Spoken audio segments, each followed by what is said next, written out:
If you're applying for a heated substructure role, quality improvement analyst or clinical quality specialist, coordinator, a program manager role in healthcare quality, then this video is for you. I've been in this space for over a decade now, going close to 15 years, and I have helped multiple people, strangers, and also friends to land a job in clinical quality. And I've also interviewed dozens of candidates for these exact roles. So in this video, I'm going to share real behind the scenes tips or a perspective from an interviewer of these roles to help you to show up prepared and also confident to be able to ace these job interviews. Let's dive in.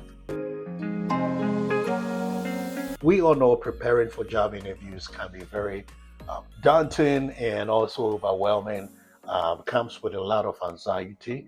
In relation to healthcare quality improvement interviews, the questions can buttress from anything from root cause analysis, gap closure, working with providers to improve process, or even working with members to close gaps, and questions related to clinical quality programs such as HEDIS or CAPS or Medicare Stars, Medicaid, DSNPs, and what have you, or even on data trends, right? But here's the truth: most candidates don't struggle because they don't know how to do the work.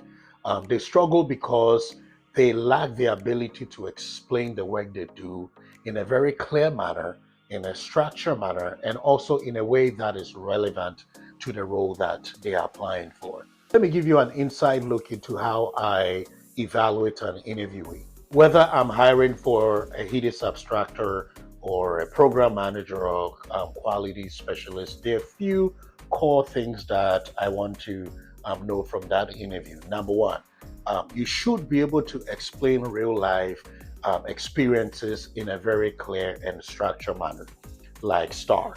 Meaning, you should be able to explain real life experiences in a way that is easy to understand. What was the situation? What was the task you took? What was the action? And what was the result? That is STAR, right? Number two, do you understand the why behind the work, right? Not just the task, but the outcome. There are a lot of folks that are very task driven, and when it comes to execution, very great at it, but they are unable to connect the task to the overall outcome or the reason why they are doing what they do. So that is also another key thing that I always want to understand as the candidate understand the why behind the work they do. Number three, how do you communicate cross-functionally? Can you explain the data or a process to somebody who is not in the weeds of things, or somebody who has no background in data, or somebody who is not really involved in the process? For most roles, you are going to interact or collaborate with folks at a cross-functional level. So your ability to be able to explain, your ability to be able to communicate at a cross-functional level to folks that are not in your department, that are not directly involved in your day-to-day operation, is a key, because you are collaborating with these folks to be able to get a specific work done, to be able to attain a goal. If you're unable to communicate to them in a meaningful way for them to be able to easily understand your work, then that is going to create a huge gap where you're not able to bring them to your world for them to be able to understand what you're doing. So I'm always keen on understanding or trying to understand if the candidate is able to communicate at a cross-functional level. If you're able to do these three things, you easily stand out in any interview. So let's walk through a few questions and what a strong response sounds like. Number one is, tell me about a time you identified a gap in care. With this question, I'm looking to understand how you use data to identify the gap. Maybe data to identify members that were missing appointments, missing breast cancer screening, missing an eye exams, or missing blood pressure screening. And what was the action you took?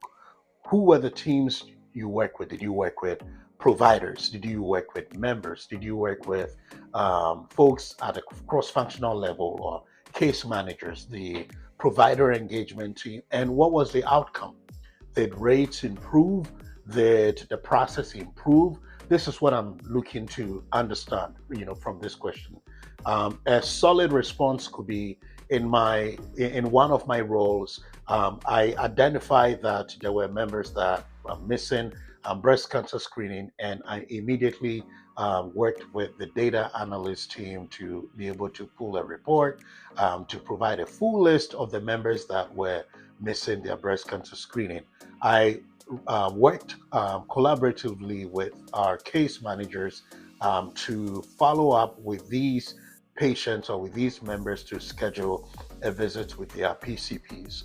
By so doing, about 75 appointments were scheduled, and then 50 out of those appointments were successfully completed, which resulted in a 15% boost in our measure improvement, right? So in this case, I have explained the problem, or I've explained a real life situation in a STAR manner, in a very structured manner.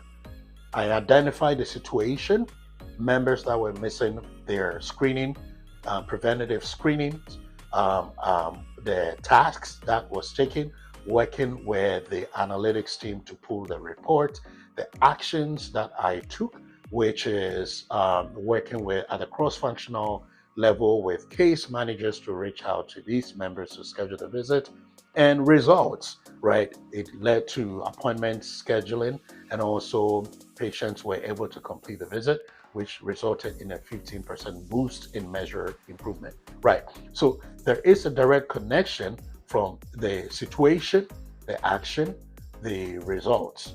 Another question is, how do you handle competing priorities during high pressure seasons or high pressure projects such as audits or heated season? This question is not a task oriented question.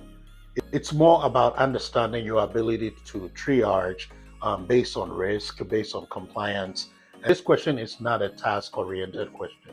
It's more about understanding how you are able to triage based on risk, based on compliance deadlines, and coordinations with multiple teams to be able to get the work done to drive results, right? If you're also able to touch on, how you stay focused and how you stay calm during pressure, that is something that would also make you stand out, right? Most people during high pressure season, they become very cranky, very grumpy, and are unable to work very well under pressure. Healthcare quality can be very high pressure sometimes, especially during audits where you have critical deadlines, when there are a lot of things at stake, right? And there are no rooms to make mistakes. There are no rooms to make errors, right? So that's a lot of pressure. It comes with a lot of stress. So your ability to be able to demonstrate or to be able to relay how you remain calm and stay focused during pressure season is also very important in this question. The question is, how do you ensure quality in chart abstraction or data entry or chart documentation? Being detailed oriented is also very important in this question. But most importantly, whether you are leading teams or you are doing this yourself, I'm looking to understand your process when it comes to chart reviews. Do you have dual reviews, like a level 1 review, a level 2 review, level 3 reviews? And what does that process look like? What are the systems to ensure that you are maintaining accuracy? Are there guidelines that you use? Are you using CMS guideline? Are you using the state's guideline? Are you using NCQA guidelines? And also, I'm looking to understand how you provide real-time feedback. Another question is, tell me about a time you work with providers to improve documentation or to improve on the process. With this question, you need to be able to demonstrate that you can win the trust of providers and be able to influence change. Working with providers can be very tough and at times can be very difficult. Providers believe they know what they are doing and nobody can tell them how to do their work, right? And sometimes convincing them to think otherwise or to look in a different strategy, in a different approach can be very challenging.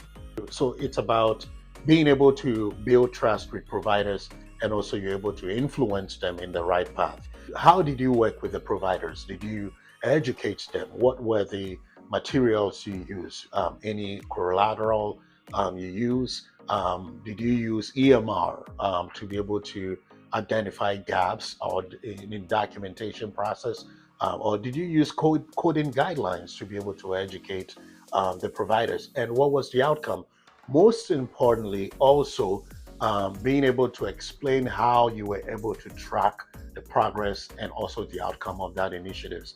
Most people implement, execute initiatives, are very driven when it comes to driving initiatives, but they don't do well in tracking the outcomes of initiatives, right? But if you're not able to track the outcome of an initiative, then how would you be able to see the impact, right? So I want to be able to see, number one, you're able to build trust, influence providers in the right direction, the systems, the tools you use, and also how you were able to track the improvement process. Here are a few mistakes that I see in interviews. Number one is rumbling without structure. It's good to have a story, a real good story. But if it's not organized, then it's going to be hard to, number one, for the interviewer to follow your story. You're going to lose them. Number two is speaking too technical or too vague. Whilst it's important to, be detailed in the responses, and also be very provide examples in your responses, you need to keep a fair balance between details and clarity. And the third one is failing to connect actions to outcomes, to results. It's not just about, don't just say, I put a report or I identified members that were missing gaps. That is good, but what was the outcome? What happened because of it? I'm looking to understand the action that you took and also the outcome from the action that you took. My advice is, before going to the interview, have about 3 to 4 questions that you practice, right? These are real life experiences, and make sure your responses are in a structured manner. Apply STAR, which is the situation, the task, the action, and the results. If you found this video helpful, I have put together a PDF that you can leverage for free. This has 20 plus healthcare quality improvement interview questions and answers or responses, in addition to pro tips that would help you to be able to shape your responses during interviews. Check the description of this video to be able to grab a free copy of this document. And this is for a limited time only. So make sure you grab this copy. I made this document because I know how daunting and also nerve-wracking it can be preparing for job interviews, and I don't want you to go through that. I want you to go to interviews very prepared, and when you are prepared, you're going to show up. Your confidence is going to show up, and when your confidence shows up, it will demonstrate that, number one, you know what you are saying, you are competent, you are skilled, and you are proficient, right? And that is going to really make you stand out of all the candidates. So whether you're just entering the clinical quality or you're looking to level up in this field, just know that interviews are opportunities to be able to tell your story. You already have what it takes. All that you need is the tool that would enable you to prepare, so you're able to tell your story in a very clear, in a structured, and also in a confident manner.